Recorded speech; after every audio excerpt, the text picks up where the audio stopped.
அனைவருக்கும் வணக்கம். என் பெயர் ஷர்வின்ராஜ் கோடீஸ்வரன். இன்று நான் உங்கள் முன்னிலையில் நம்முடைய தமிழர்களின் பண்பாட்டு விழுமியங்களை பற்றியே பேச வந்துள்ளேன். அதாவது தமிழர்களின் பண்பாட்டு விழுமியங்கள் என்று கூறும் பொழுதே நம்முடைய நினைவுக்கு வருவது பண்பாடு, கலாச்சாரம், பாரம்பரியம் என்பதே ஆகும். ஆக இந்த பண்பாடு என்று நாம் கூறும் பொழுது இதனுள் உணவு முறை, உணவு பழக்க வழக்கங்கள், நம்பிக்கைகள், கலைகள் மற்றும் ஆடை ஆபரணங்களே ஆகும் என்று சமூகவியலாளர்கள் வரையறுக்கப்பட்டுள்ளது. அதாவது நம்முடைய இந்த தமிழர்கள் பண்பாடு என்று கூறும் பொழுதே இது நம்முடைய தமிழர்களின் வாழ்வியல் மரபோடு ஒன்றிணைந்து வருவதை நம்மால் காண முடிகின்றது.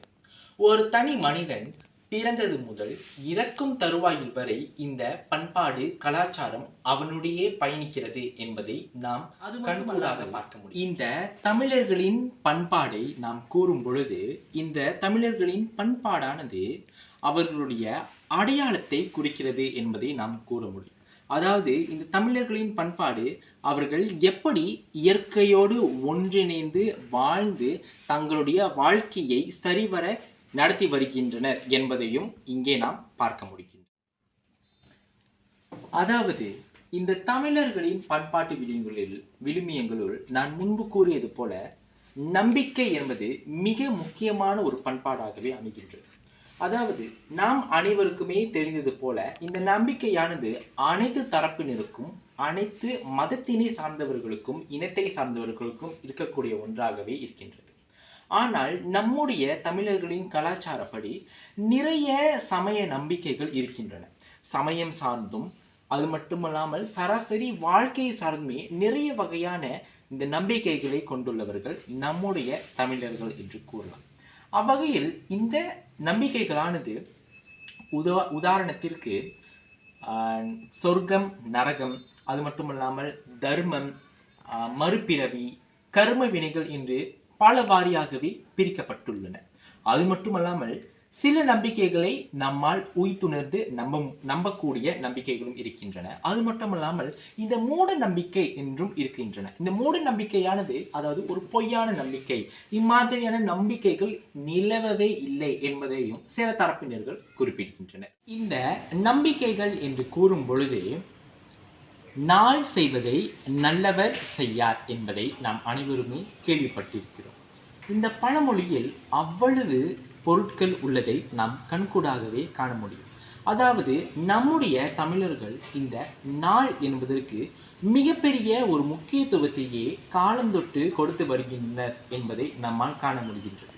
அதாவது இந்த பண்டைய காலம், சங்க காலம் என்று கூறப்படுகின்ற சங்க காலம் தொடங்கியே போருக்கு செல்வதற்கு முன்பாகவே கூட மன்னர்கள் நாட்களை குறித்து வைத்து நல்ல நாளாக இருக்கின்றனவா, போருக்கு செல்வதற்கு அது ஒரு உகந்த நாளா என்பதை அரண்மனையில் இருக்கக்கூடிய கணியர்களை வைத்தே இந்த நாட்களை குறிப்பர் என்பதை நம்மால் காண முடிகின்றது. அதாவது நான் முன்பு கூறியது போல இந்த நாளும் கோளும் பார்த்ததில் நல்ல நேரம் என்பதை பண்டைய காலத்தில் முழுத்தம் என்று கூறுகின்றனர்.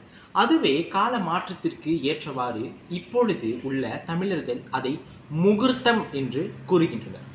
இப்பொழுது உள்ள சமீப நடைமுறை வாழ்க்கையில் திருமண விழாக்களை நடத்துவதற்காக இருக்கட்டும், அல்லது நல்ல ஒரு புனிதமான விஷயங்களை செய்வதற்காக இருக்கட்டும், காதணி விழாவாக இருக்கட்டும், மற்ற விழாக்களுக்கு கூட இப்பொழுது உள்ளவர்கள் இந்த முகூர்த்தத்தை பார்க்கின்றனர் என்பதை தான் நாம் கூற முடியும். உதாரணத்திற்கு நாம் கூறப்போனால் நம்முடைய தமிழர் திருமணமான அந்த காலகட்டத்தில் அல்லது தமிழர் திருமணங்களை நடத்துவதற்கு பெரும்பான்மையான பேர் பிரம்ம முகூர்த்தம் என்று கூறப்படுகின்ற ஒரு சிறப்பான முகூர்த்தத்திலேயே திருமணத்தை நடத்துகின்றனர் என்பதை நம்மால் இங்கே பார்க்க முடியும். அல்லாமல் நம்முடைய இந்த பண்டைய காலத்தில் நாம் கூறும் பொழுது இந்த மன்னர்கள் போருக்கு செல்லும் பொழுது தங்களுடைய குடையையும் வாளையும் நல்ல நாளில் செல்ல வேண்டிய திசைக்கு கொண்டு செல்வர். அது மட்டுமல்லாமல் இந்த நாளும் கோளும் இதனையே நம்முடைய தொல்காப்பியர் அவருடைய தொல்காப்பிய புத்தகத்தில் நிறைய தகவல்களை பரிமாறியுள்ளார். உதாரணத்திற்கு இந்த நாளும் கோளும் என்று கூறும் பொழுது 2 வகையாக நம்மால் பிரித்து காண முடிகின்றது. அதாவது குடைநாள் கோள் மற்றும் வாழ்நாள் கோள் என்று. இந்த நாளும் கோளும் பார்த்ததில் மிகவும் முக்கியமான ஒன்றாக கருதப்படுவது சகுனம் பார்த்தல்.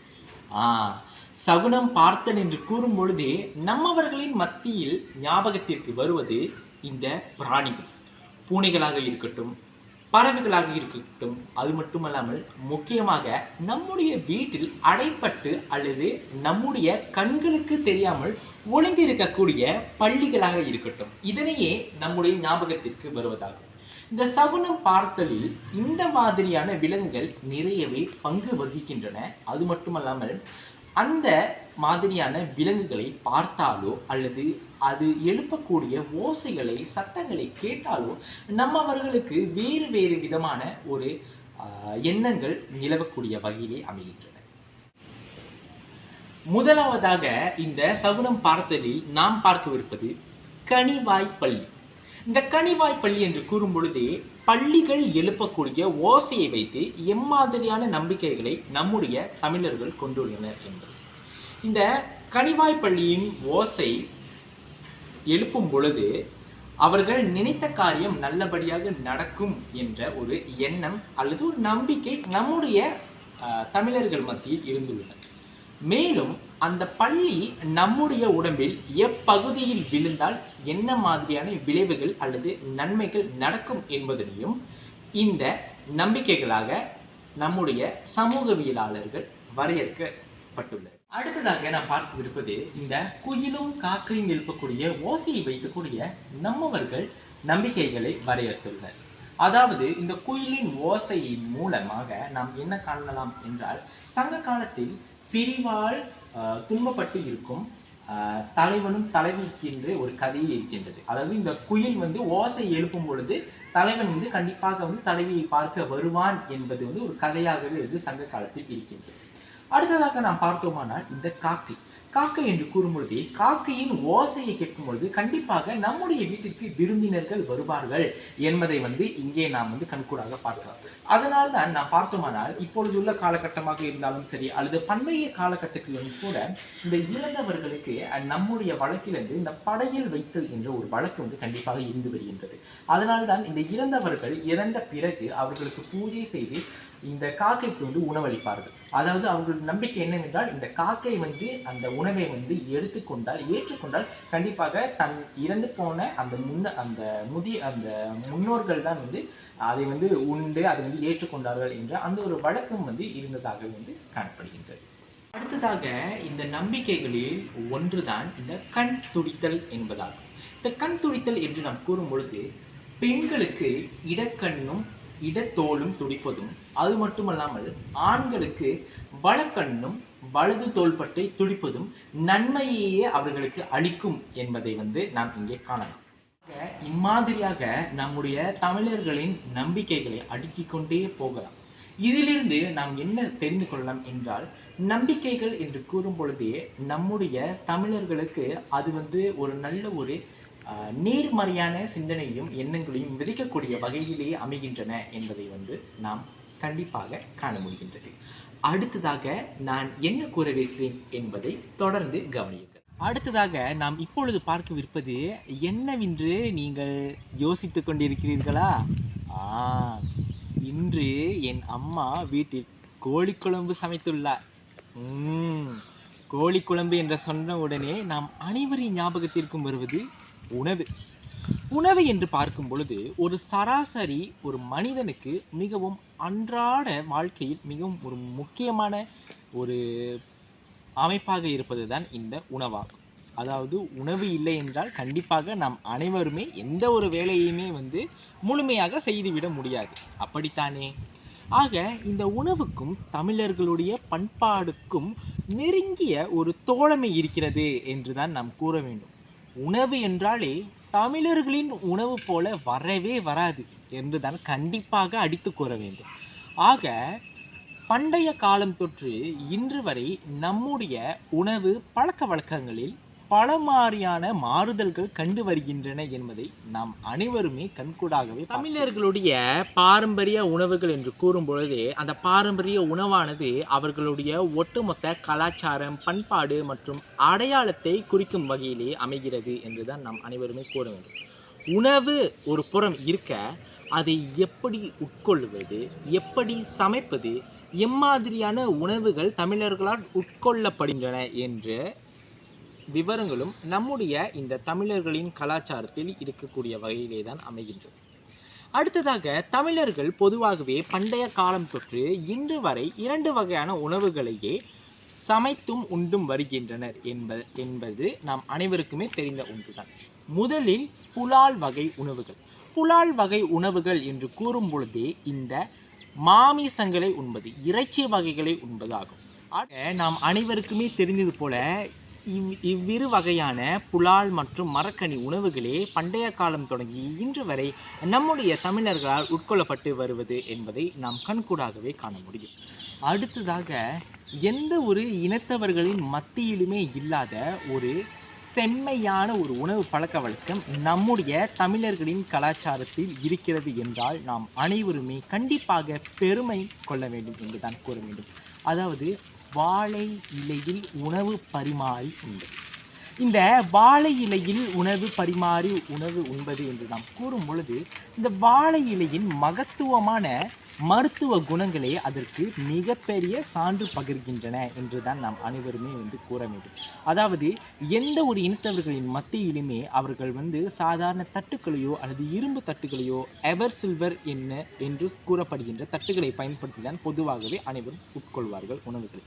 ஆனால் நம்முடைய கலாச்சாரத்தின்படி இயற்கையை எப்படி நன்முறையில் பயன்படுத்தி அதை எப்படி நம்முடைய உடம்பிற்கு மருந்தாகவும் உணவாகவும் உட்கொள்வது என்ற அந்த ஒரு நல்ல ஒரு மருத்துவ குணமுள்ள நுணுக்கங்களையும் நுட்பங்களையும் கூட நம்முடைய இனத்தவர்கள் கண்டிப்பாக அறிந்திருக்கிறார்கள் என்று தான் நாம் அனைவருமே கூற வேண்டும். அதாவது, இந்த வாழை இலை உணவுகள் என்று கூறும் பொழுது நாம் பொதுவாகவே நம்முடைய கலாச்சாரத்தில் இந்த பாரம்பரிய உணவுகளில் மிகப்பெரிய சத்துக்கள் அடங்கியிருக்கும் என்று தான் கூற வேண்டும். ஆக, அந்த மிகப்பெரிய சத்துக்கள் அடங்கியிருக்கின்ற அந்த உணவு பதார்த்தங்களை நாம் வாழை இலையில் உணவு உட்கொள்ளும் பொழுது அதிலுள்ள மருத்துவ குணங்களையும் சேர்த்து நாம் நம்முடைய உணவில் ஏற்றுக்கொள்கிறோம் என்று கூறும் பொழுது இது மிகப்பெரிய ஒரு அற்புதமாகவே தான் இருக்க வேண்டும் என்று நான் கூறுகிறேன். அடுத்ததாக, சம்மணமிட்டு நாம் நம்முடைய உணவுகளை உட்கொள்ளும் பொழுது பல வகையான நன்மைகளை நாம் அனைவருமே பெறுகிறோம் என்று தான் கூற வேண்டும்.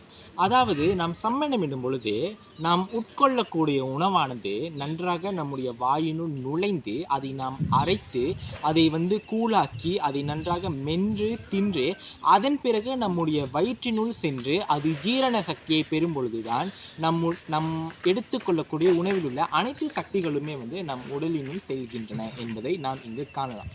அடுத்ததாக, நம்முடைய தமிழர்களின் உணவு பழக்க வழக்கங்களில் இந்த உணவுகளான ரசமாக இருக்கட்டும், கூழாக இருக்கட்டும், கேழ்வரகு, திணை, கொள்ளு என்று பல வகையான மருத்துவ குணங்களை அடங்கியுள்ள நிறைய உணவுகள் இருக்கின்றன என்பதை தான் நாம் அனைவருமே கூறணும். அதாவது, இந்த உணவுகள் பண்டைய காலம், அதாவது இந்த சங்க காலத்தில் எப்படி பிரிக்கப்பட்டது என்று நாம் பார்த்தோமேயானால் திணைகளுக்கு ஏற்ப தான் பிரிக்கப்பட்டது. அதாவது, நாம் அனைவருக்குமே தெரிந்தது போல ஒவ்வொரு திணைகளிலுமே ஒவ்வொரு மாதிரியான உணவுகள் எடுத்துக்கொள்ளப்படுகின்றன. பால், எடுத்துக்காட்டாக இந்த பாலை திணையாக இருக்கட்டும், குறிஞ்சி, முல்லை, மருதம், நெய்தல் போன்ற இந்த 5 வகையான திணைகளிலுமே ஒவ்வொரு மாதிரியான உணவு பழக்க வழக்கங்கள் நம்முடைய தமிழர்களிடையே இருந்துள்ளன என்பதை தான் நாம் இங்கே கண்கூடாக பார்க்க முடிகின்றது. இப்பொழுது உதாரணத்திற்கு காய்கறிகள் என்று எடுத்துக்கொண்டாலே நம்முடைய உணவு பழக்க வழக்கங்களில் கண்டிப்பாக ஒரு இறைச்சி, காய்கறிகள், பழ வகைகள் என்று அனைத்தையுமே சரிசமமாக உணவு பிரித்து உணவு உண்ணக்கூடிய பழக்க வழக்கம் நம்முடைய பழக்கமாகவே அமைகின்றது என்றுதான் நாம் கூற வேண்டும். நாம் அனைவருமே நம்முடைய பள்ளிக்கூட வாழ்க்கையில் கண்டிப்பாக நிறைய விஷயங்களையும் நிறைய தகவல்களையும் கண்டிப்பாக படித்திருப்போம் என்பதை தான் நான் இங்கு கூற வருகிறேன். அதாவது, நாம் படித்திருக்கக்கூடிய வகையிலே இந்த பழமொழிகளை நாம் அனைவருமே கண்டிப்பாக படித்திருக்கிறோம். ஆக, இந்த உணவுகளுக்கு ஏற்றாற்போல் இருக்கக்கூடிய ஒரு பழமொழியை இப்பொழுது நான் உங்கள் முன்னிலையில் தெரிவிக்கவிருக்கிறேன். அதாவது உணவே மருந்து, மருந்தே உணவு.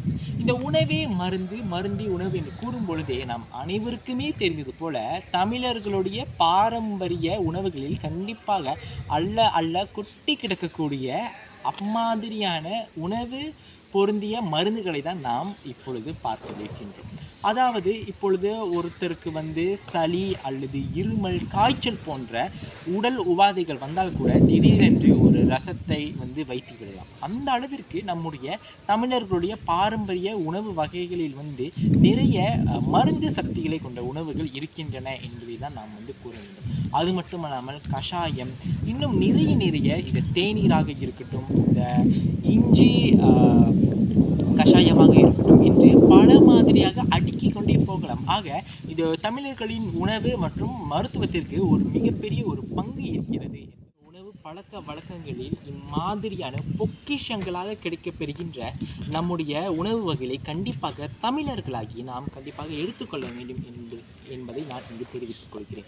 கால மாற்றம் என்னத்தான் நாம் அனைவருமே 21ஆம் நூற்றாண்டை நோக்கி சென்று கொண்டிருந்தாலும் நம்முடைய கலாச்சாரத்தையும் பண்பாட்டையும் நம்முடைய அடையாளத்தை குறிக்கக்கூடிய, அது மட்டுமல்லாமல் நம்முடைய உடம்பை பாதுகாத்து நம்மிடம் மேலும் சிறந்த முறையில் அளிக்கக்கூடிய இம்மாதிரியான உணவுகளை நாம் எப்பொழுதுமே கைவிடக்கூடாது என்பதை நாம் அனைவருமே புரிந்து கொள்ள வேண்டும். இப்பொழுது இருக்கக்கூடிய துரித உணவுகளுக்கு அடிமையாகாமல் நம்முடைய உடம்பிற்கு நற்குணங்களை கொடுக்கக்கூடிய இம்மாதிரியான உணவுகளை எடுத்துக்கொள்வதன் வழி நம்முடைய வாழ்க்கையும் நம்முடைய உடலும் கண்டிப்பாக ஆரோக்கியம் பெறும் என்பதை நாம் அனைவருமே நம்ப வேண்டும்.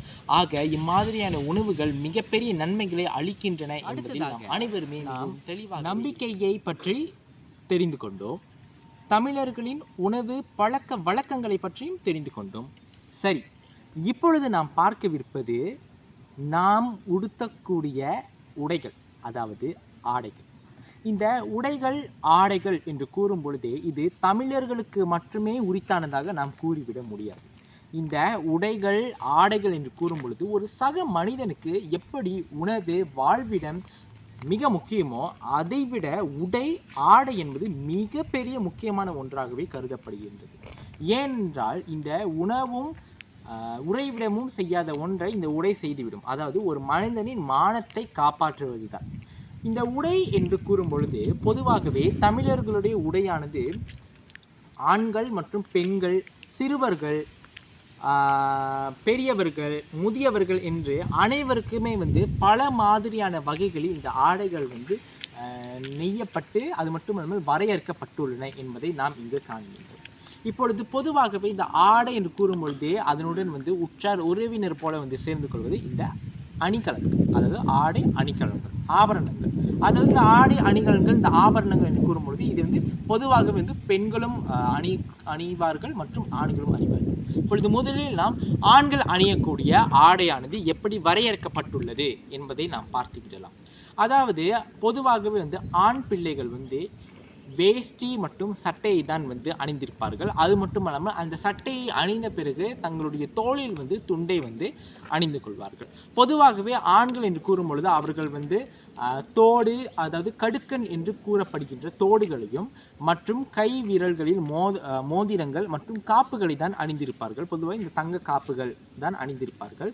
அது மட்டுமல்லாமல் திருமணமான ஆண்கள் தங்களுடைய கால் விரலில் இந்த மிஞ்சை போட்டிருப்பார்கள். இந்த மிஞ்சை என்பது வெள்ளி பண்டைய காலத்தில் பயன்படுத்தப்பட்டு வந்த ஆடைகளுக்கும் இப்பொழுது உள்ள இந்த 21ஆம் நூற்றாண்டான இந்த நவீன யுகத்தில் பயன்படுத்தப்பட்டு வருகின்ற ஆடைகளுக்கும் நிறையவே வேறுபாடுகள் இருக்கின்றன என்பதை நாம் அனைவருமே காண இயலும். அதாவது போக போக இந்த நம்முடைய தமிழர்களின் பண்பாட்டு விழுமியமான இந்த ஆடை உடுத்துதலை இப்பொழுது தலைகீழாகவே மாறிவிட்டன என்பதை நாம் பார்க்கலாம். இப்பொழுது சாதாரணமாக ஒரு விழாக்களுக்கு, ஒரு திருமண விழாவாக இருக்கட்டும், திருவிழாக்களாக இருக்கட்டும், அல்லது நம்முடைய கோயில்களுக்கு செல்லும் பொழுது கூட நம்முடைய பாரம்பரிய உடையை அணிந்து செல்வது மிகவும் அரிதாகவே காணப்படுகிறது.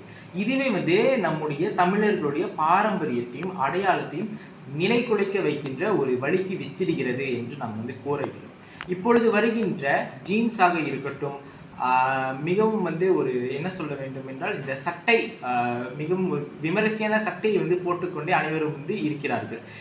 இதனால் வந்து என்ன மாதிரியான தாக்கங்கள் ஏற்படுகின்றது என்றால் நம்முடைய கலாச்சாரத்தையும் பண்பாட்டையும் அடுத்து வருகின்ற இளைய தலைமுறையினருக்கு வந்து நம்மால் வந்து கொஞ்சம் கூட காட்டிக்கொள்ள முடியாமலே வந்து போய்விடுகின்றது.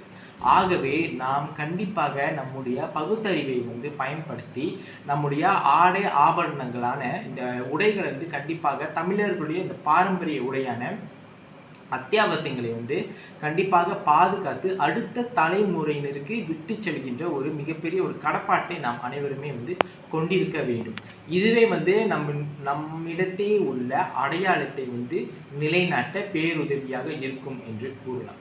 ஆகவே நாம் அனைவருமே நம்முடைய கலாச்சாரம், நம்முடைய ஆடை ஆபரணங்களை எப்படி உடுத்த வேண்டும், எங்கே உடுத்த வேண்டும், இடம் பொருள் ஏவல் அறிந்து அனைத்தையும் செயல்பட வேண்டும் என்பதே ஆகும். அடுத்ததாக நாம் பார்க்கவிருப்பது என்னவென்றால் உறவுகள். உறவுகள் என்று கூறும் பொழுதே ஒரு மனிதன் பிறந்தது முதல் அப்பா, அம்மா, தங்கை, தம்பி, அண்ணன், அக்காள் என்று பலவிதமான குடும்ப உறவுகளில் பிணைந்ததுதான் நம்முடைய வாழ்க்கையாகவே கருதப்படுகின்றது. அப்பா அம்மா என்று கூறும் பொழுதே நம்முன் இருக்கக்கூடிய நடமாடக்கூடிய ஒரு தெய்வமாகவே வந்து கருதப்படுகின்றன. சகோதரன் சகோதரி என்று கூறும் பொழுதே நம்முடன் எப்பொழுதும் ஒற்றுமையுடனும் நமக்கு எந்த விதமான பிரச்சனைகள் வந்தாலுமே நம்முடன் இணைந்து செயல்படக்கூடிய உறவுகளாகவே வந்து இருக்கின்றன. ஆக இந்த உறவுகள் என்று கூறும் பொழுது கண்டிப்பாக நாம் வந்து நம்மை விட மூத்தவர்களாக இருக்கட்டும், நம்மை விட இளையவர்களாக இருக்கட்டும், அவர்களுக்கான அந்த ஒரு மரியாதையை வந்து கண்டிப்பாக வந்து கொடுக்கத்தான் வேண்டும் என்று கூற வேண்டும். காரணம் என்னவென்றால் நம்முடைய பெற்றோர்கள் வந்து நாம் வந்து பிறந்தது முதல் நம்மை வளர்த்து நம்மை வந்து ஒரு நல்ல இடத்திற்கு விட்டு செல்கின்ற அந்த ஒரு கடப்பாட்டை வந்து அவர்கள் கொண்டுள்ளனர். ஆகவே நம்முடைய பெற்றோர்களை கண்டிப்பாக நாம் வந்து மதித்து செயல்பட வேண்டும் என்பதனை நான் இங்கு தெரிவித்துக் கொள்கிறேன். அடுத்ததாக இந்த உறவுகளுக்குள் நான் கூற விரும்புவது என்னவென்றால் நம்முடைய உற்றார் உறவினர்கள். இப்பொழுது பண்டைய காலம் தொடங்கி சங்க காலம் வரைக்கும் இந்த உற்றார் உறவினர்களை தன்னுடைய வீட்டிற்கு அழைத்து விருந்துபசரிப்பு கொடுப்பது, அதாவது இந்த விருந்தோம்பல் என்று குறிப்பிடுவது மிகப்பெரிய ஒரு பங்காகவே அல்லது மிகப்பெரிய ஒரு கடமையாகவே இருக்கிறது என்று நாம் கூறலாம். அது மட்டுமல்லாமல் பண்டைய காலத்தில் இந்த விருந்தோம்பல் என்பது மிகவும் முக்கியமான ஒன்றாகவே வந்து கருதப்படுகிறது. இந்த விருந்து என்பது உணவளித்தல், ஓம்புதல் என்பது அவர்களை வந்து நல்ல முறையோடு உபசரித்து அவர்களை வீட்டிற்கு அழைத்து எப்படி அவர்களை வந்து உபசரிப்பது என்பதே ஆகும். அதாவது இந்த பண்டைய காலத்தில் பார்த்தோமேயானால் உற்றார் உறவினர்கள் வெகு தூரத்தில் வந்து நடந்தே வருவார்கள். ஆக அவ்வாறாக நடந்து வருபவர்களுக்கு வீட்டினுள் முதலில் அவர்களை வந்து இன்முகத்துடன் அவர்களை வந்து வரவேற்று அவர்களை வந்து நாம் வந்து உபசரிக்க வேண்டும். இதைத்தான் திருவள்ளுவர் திருக்குறளில் மோப்பக்குலையும் அனிச்சம் முகந்திருந்து நோக்கக்குலையும் விருந்து என்று மிகவும் அழகாக தெரிவித்துள்ளார். அதாவது இந்த மோப்பக்குலையும், இந்த அனிச்சம் பூவானது ஒருவர் வந்து முகர்ந்தவுடன் அதனுடைய தன்மை, அதாவது அது வந்து வாடிவிடும். ஆகவே நாம் வந்து நம்முடைய வீட்டிற்கு வரக்கூடிய உற்றார் உறவினர்களை வந்து நல்ல ஒரு புன்முறுவல் செய்யாமல் அவர்களை வந்து சரியாக கவனிக்காமல் இருந்தால் அவர்களுடைய முகமும் அதே போல மாறிவிடும் என்பதையே வந்து திருவள்ளுவர் இங்கு அழகாக உணர்த்துகின்றார். ஆக இந்த விருந்தோம்பலானது அவர்களுக்கு பிடித்த வகையான உணவுகளை சமைத்து அவர்களை வந்து நல்ல ஒரு உபசரிப்பு கொடுத்து அவர்களை வந்து நல்ல ஒரு கவனிப்புடன் நடத்த வேண்டும் என்பதே ஆகும். ஆனால் இப்பொழுது உள்ள காலகட்டத்தில் அது வந்து சற்று குறைவாகவே இருக்கிறது என்று நாம் வந்து கண்டிப்பாக கூற வேண்டும். இதற்கு முக்கிய காரணமாக அமைவது உற்றார் உறவினர்களுக்குள்ளேயே இருக்கக்கூடிய அந்த ஒற்றுமை மனப்பான்மை வந்து முழுக்க வந்து இல்லாமல் போய்விட்டது என்றுதான் கூற வேண்டும். இதற்கு காரணம் என்னவென்றால் அதிக தொழில்நுட்பத்தால் ஒருவருக்கொருவர் அந்த பேசிக்கொள்ளக்கூடிய அல்லது அந்த தொடர்பு படுத்தி கொள்ளக்கூடிய அந்த தொடர்பாடலே வந்து சுத்தமாக இல்லாமல் போய்விட்டது என்றுதான் நாம் வந்து கூற வேண்டும். நாம் அனைவருமே வந்து அதிக தொழில்நுட்பத்தின் காரணத்தினால் நம்முடைய திறன் பேசியிலே வந்து முடங்கி கிடத்தி விடுகிறோம். ஆகவே நம்முடைய வீட்டிற்கு வருபவர்களை கூட நன்முறையில் உபசரிக்காமல் போய்விடுகின்ற அந்த ஒரு சூழல் வந்து ஏற்படுகிறது. இப்பொழுது இந்த பண்டைய காலத்தில் பார்த்தோமே என்றால் அனைத்து வகையான உணவுகளையும் சரி, விருந்தினர்களுக்கு எம்மாதிரியான உணவுகளை வந்து அவர்களுக்கு பிடிக்கும் வகையான உணவுகளை எப்படி சமைப்பது முதல் அனைத்தையுமே வந்து குடும்பத்தின் தலைவியாக இருக்கக்கூடிய அம்மா தான் சமைப்பார். ஆக இப்பொழுது உள்ள காலகட்டத்தில் நாம் வந்து அதை வேறுபடுத்தி பார்க்கும் பொழுது எல்லாமே வந்து நவீன முறையாக மாறிவிட்டதால் அதனுடைய அந்த விருந்தோம்பலினுடைய அந்த ஒரு சிறப்பு தன்மை குறைந்து விட்டதே என்றுதான் நாம் அனைவருமே கூற வேண்டும். இதற்கு முக்கிய காரணமாக அமைவது நம்மிடையே இருக்கக்கூடிய வேலைப்பளு. காரணம் என்னவென்றால் இப்பொழுது உள்ள இல்லத்தரசிகளும் வேலைக்கு சென்று விடுகின்றனர். ஆகவே அவர்கள் வேலைக்கு சென்று விடுகின்ற பொழுது வீட்டிற்கு வருபவர்களுக்கு கண்டிப்பாக உணவு பரிமாறுவதற்கும் அல்லது அவர்களை இன்முகத்துடன் உபசரிப்பதற்கும் யாருமே இல்லாமல் போய்விடுகிறது. இதன் காரணத்தினாலே இந்த குடும்ப உறவுகளுக்கிடையே உள்ள அந்த நல்லுறவு விரிசல் ஏற்பட்டு விடுகிறது என்பதை நாம் இங்கு கண்கூடாகவே பார்க்க முடியும். அது மட்டுமல்லாமல் ஒருவருக்குள்ளேயே இருக்கக்கூடிய அந்த ஒரு நம்பகத்தன்மையும் இல்லாமல் போய்விடுகின்றது. யாரும் யாரையும் நம்புவதில்லை. வீட்டிற்கு உற்றார் உறவினர்கள் வந்தாலே இப்பொழுதுள்ள காலகட்டத்தில் அனைவருமே தங்களினுடைய அறைக்குள் சென்று விடுகின்றனர். ஆனால் அக்காலத்தில் வீட்டிற்கு வருபவர்களை நல்ல ஆசையுடன் நல்ல ஒரு முகத்தை வைத்துக்கொண்டு அனைவரும் உபசரிப்பர். ஆகவே இந்த விருந்தோம்பலானது குடும்ப உறவுகளை வலுப்படுத்தக்கூடிய ஒரு நிலையில் இருக்கிறது. இதை கண்டிப்பாக நாம் அனைவரும் புரிந்து கொண்டு நல்ல ஒரு நற்சிந்தனை நல்ல ஒரு சிந்தனைக்காக இந்த விருந்தோம்பலை இப்பொழுது வரைக்கும் கண்டிப்பாக கடைபிடித்து வர வேண்டும். காரணம் என்னவென்றால் இந்த விருந்தோம்பலானது உற்றார் உறவினர்களுக்கு மட்டும் அல்லாமல் வழிபோக்கர்களாக இருக்கட்டும், நமக்கு தெரியாதவர்களாக இருக்கட்டும், யாராக இருந்தாலுமே சரி, அவர்களை இன்முகத்துடன் வரவேற்று அவர்களுக்கு நல்ல ஒரு சிறப்பான ஒரு வழிகாட்டலை கொடுத்துதான் அமைத்து தர வேண்டும் என்பதே பண்டைய காலம் தொன்று தொட்டு நம்முடைய தமிழர்களின் ஒரு பெரும் வழக்கமாகவே இருக்கின்றது. ஆக இம்மாதிரியான நல்ல ஒரு தரமான ஒரு நற்சிந்தனையுடைய இந்த விருந்தோம்பலை நாம் அனைவருமே விட்டுவிடக்கூடாது. இந்த விருந்தோம்பலானது நம்முடைய குடும்ப உறவுகளை வலுவாக்கக்கூடிய பேராற்றல் கொண்டதாக அமைகின்றது. சரிங்க, அடுத்ததாக இப்பொழுது நாம் பார்க்கவிருப்பது என்னவென்றால் கலைகள். கலைகள் என்று கூறும் பொழுதே நாம் அனைவருக்குமே தெரிந்தது 64. 64 என்றால் என்ன? 64 ஆயக்கலைகள். ஆனால் இன்றைக்கு இந்த 64 ஆயக்கலைகளையும் பற்றி நான் கூறினால் ஒரு நாள் போதாது என்றுதான் நான் கூற வேண்டும். ஆகவே நான் முதலில் உங்களிடம் இன்று பேசவிருப்பது என்னவென்றால் சிற்பக்கலை. சிற்பக்கலை என்று கூறும் பொழுதே நம் அனைவரின் ஞாபகத்திற்கும் வருவது நாம் சென்று வழிபடக்கூடிய தெய்வங்களின் சிலைகள், அதாவது கோயில்கள். இப்பொழுது தெய்வங்களின் சிலைகள் என்று பார்க்கும் பொழுது பொதுவாகவே நாம் அதில் உள்ள சிலைகளை மட்டுமே பார்ப்போம். ஆனால் அந்த சிலைகள் எப்படி வடிக்கப்பட்டன, யாரால் வடிக்கப்பட்டன, இதனுடைய மூலம் என்ன, எதை வைத்து வடிக்கப்பட்டன, எப்படி இது செய்திருக்கிறார்கள், எப்படிப்பட்ட வர்ணங்களை அவர்கள் பயன்படுத்துகிறார்கள் என்பதை சற்று ஆராய்ந்து பார்ப்போம். வாருங்கள் என்பது. ஆக சிற்பக்கலை என்று சொல்லும் பொழுதே பண்டைய காலம் தொட்டு இன்று வரை நம்முடைய தமிழ்நாடாக இருக்கட்டும் அல்லது தமிழ்நாட்டிலிருந்து புலம்பெயர்ந்து வந்த மலேசியா, இலங்கை மற்றும் பிற நாடுகளாக இருக்கட்டும், அனைத்து நாடுகளிலுமே எங்கேயெல்லாம் தமிழ் மக்கள் வாழ்கின்றார்களோ அங்கே கண்டிப்பாக இந்த சிற்பக்கலையின் வளர்ச்சி இருந்து கொண்டேதான் இருக்கின்றன என்பதை யாராலும் மறுக்க இயலாது. ஆக இந்த சிற்பக்கலை என்று பொதுவாகவே கூறும் பொழுது இந்த சிற்பக்கலைக்கு உரித்தானவர்களே தமிழர்கள் தான் என்று நாம் கண்டிப்பாக ஆணித்தரமாகவும் கூற முடியும். காரணம் என்னவென்றால் இந்த சிற்பக்கலையினுடைய நுணுக்கமும் நுட்பமும் தமிழர்களுக்கு மட்டுமே தெரிந்தவையாகவே இருக்கின்றன. ஆக இந்த சிற்பக்கலைக்கு இந்த முக்கிய ஆணி வேராக இருப்பது சிற்பிகள். அதாவது இந்த சிற்பிகளுக்கு மட்டுமே ஒரு சாதாரண கல்லை எப்படி உருவமாக்குவது, அந்த உருவமாக்கி எப்படி அதை அழகாக வடிவமைத்து அதற்கு மேலும் அழகு சேர்ப்பது என்ற அந்த ஒரு நுணுக்கங்களை அறிந்திருப்பர். பொதுவாகவே ஒரு சிற்பம் என்று பார்த்தோமேயானால் அதற்கு மூலப்பொருளாக அமைவது கற்கள். இந்த கற்கள் என்று பார்க்கும் பொழுது நிறைய வகையான கற்கள் பயன்படுத்தப்பட்டு வருகின்றன.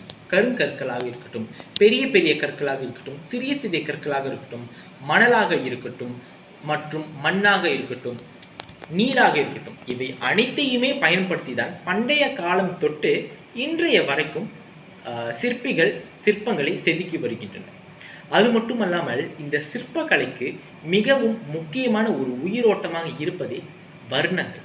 அவர்கள் எப்படிப்பட்ட வர்ணங்களை பயன்படுத்துகிறார்கள், எப்படிப்பட்ட வர்ணங்களை பயன்படுத்தினால் அந்த சிலை பார்ப்பதற்கே மிகவும் அழகாக இருக்கும் என்ற நுட்பத்தையும் அறிந்தவர்கள் நம்முடைய சிற்பக்கலை நிபுணர்களாகும். ஆக ஒவ்வொரு சிற்பத்திற்கும் சரி, ஒவ்வொரு சிலைக்கும் சரி வெவ்வேறான தன்மைகள் இருக்கக்கூடிய வகையிலே அமைகின்றன. இப்பொழுது உதாரணத்திற்கு கருங்கற்களினால் செய்யப்படுகின்ற சிற்பக்கலையாக இருக்கட்டும். இப்பொழுது இந்த கருங்கற்களை பயன்படுத்தி செய்யக்கூடிய அனைத்து வகையான சிற்பங்களுமே ஒரு நல்ல ஒரு தன்மையை கொண்டது. அதாவது என்னவென்றால், பொதுவாகவே இந்த கோயில்களில் நாம் பார்த்தோமேயானால் தினந்தோறும் இல்லை என்றாலும் முக்கிய நாட்களாக இருக்கட்டும், விசேஷ நாட்களாக இருக்கட்டும், கண்டிப்பாக இந்த சிலைகளுக்கு அபிஷேகம், அதாவது அந்த சிலைகளை குளிப்பாட்டுவது, அதைதான் அபிஷேகம் என்று நாம் கூறுவோம். இந்த அபிஷேகம் கண்டிப்பாக நடைபெறும். ஆக இந்த கருங்கற்கள் என்று கூறும் பொழுதே தினம்தோறும் கண்டிப்பாக இந்த கருங்கற்களுக்கு அபிஷேகம் செய்தால் அந்த கருங்கற்கள் எவ்வகையான பாதிப்பையும் அடையாத ஒரு தன்மையை பெற்றிருக்கிறது. மிகவும் ஒரு நல்ல ஒரு சிந்தனையை அமைத்திருக்கிறார்கள் அல்லவா? ஆக இந்த கருங்கற்கள் என்று கூறும் பொழுது எந்த விதமான வர்ணங்களையுமே பயன்படுத்தாமல் முழுக்க கருப்பு நிற வர்ணத்திலான கருங்கற்களையும் வர்ணங்களையும் பயன்படுத்தியே அதனுடைய சிற்பத்தை மிகவும் அழகாகவே வடித்திருப்பார். ஆக பொதுவாகவே ஒரு சிற்பம் என்று பார்க்கும் பொழுது நாம் பார்த்தோமேயானால், நாம் ஒரு கோயிலின் முன் வாசலில், அதாவது அந்த நுழைவாசலில் செல்வதற்கு முன்பே அந்த யாழியின் அந்த ஒரு சிற்பக்கலை கண்டிப்பாகவே நாம் பார்க்க வேண்டும். இந்த யாழி என்று கூறப்படுவது என்னவென்றால், ஒரு யானை போல் இருக்கக்கூடிய சிங்கத்தையும் யானையும் கலந்து செதுக்கப்பட்டுள்ள ஒரு சிற்பக்கலையாகும். இந்த சிற்பக்கலையானது வேறு எந்த விதமான இனத்தவர்களின் சிற்பக்கலையிலும் நாம் காணவே இயலாது. காரணம் என்னவென்றால், வெவ்வேறான நம்மால் கற்பனை கூட செய்து பார்க்க முடியாத அளவில் அந்த சிற்பக்கலை அவ்வளவு தன்னிச்சையாகவே இருக்கக்கூடிய வகையில் அமைகின்றது. ஆகவே நாம் இன்னும் கூற போனோமேயானால், இந்த கர்ப்ப கிரகத்தில் இருக்கக்கூடிய சிலைகளுக்கு முன்னே காவலாளிகளும் இருப்பர். அந்த காவலாளிகளுடைய சிலைகளும் சில வேளைகளில் கருங்கற்களினாலும் சில வேளைகளில் சாதாரண வர்ணங்களை பயன்படுத்தி அமைக்கவே கூறியது போல நிறைய வகையான கலைகளாக இருக்கட்டும், தமிழர்களுடைய இந்த பண்பாட்டு விழுமியங்கள் என்று கூறும் பொழுதே நான் முன்பு கூறியது போல உறவு முறைகளாக இருக்கட்டும், உணவாக இருக்கட்டும், பழக்க வழக்கங்களாக இருக்கட்டும், நம்பிக்கைகளாக இருக்கட்டும், இவை அனைத்துமே நம்முடைய கலாச்சாரத்தை பிரதிபலிக்கக்கூடிய ஒரு முன்னோடியாகவே அமைகின்றது.